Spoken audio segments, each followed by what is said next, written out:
Praise the Lord. Today in the gospel reading, we read about Bartimaeus. Bartimaeus was a blind beggar. And when he heard that Jesus was passing by, he began to say, Jesus, Son of mercy, have mercy on me. He was crying out and calling on to Jesus. But everyone there tried to silence him. But yet he was persistent. He cried out even more. Jesus, Son of David, have mercy on me. And when the matter came to Jesus, Jesus said, what do you want me to do for you? And he said, Rabboni, I want to regain my sight. And Jesus said, go, your faith has made you well. And immediately he regained his sight. We see over here that Jesus saw the faith that was in Bartimaeus, and Bartimaeus received the word from the mouth of Jesus. And this word mixed with faith brought light into his dark life, and we see his blindness was healed.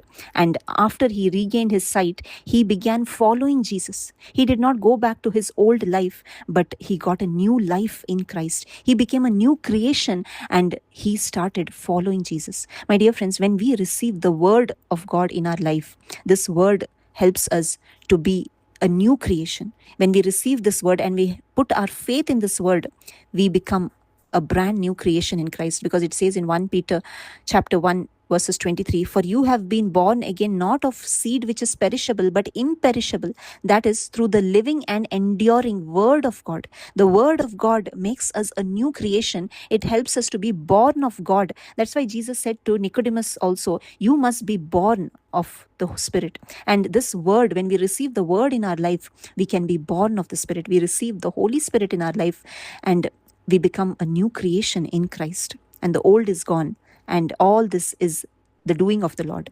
My dear friends, before we receive Christ in our life, we are all under the influence of this world.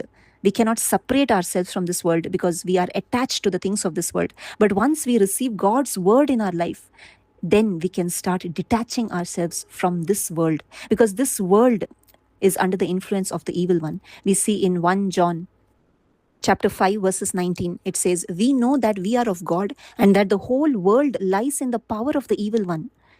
The whole world lies under the influence of the evil one. But when we receive the word of God, we belong to God. We no longer belong to this world, because Jesus also said, I do not belong to this world. And all those who follow him, Jesus chooses us to be out of this world. We are no longer citizens of this earth, but we are called to be citizens of heaven. We look to that new hope. We look up to the hope of eternal life, because our gaze is no longer fixed on this world, but our gaze is fixed on Jesus, his word, and the hope of eternal life. And this is our calling. We are all called to experience this hope. We are all called to this new life, to be a new creation in Christ. And all this can happen when we receive the word in our life, when we put our faith in the gospel. Thank you. God bless you.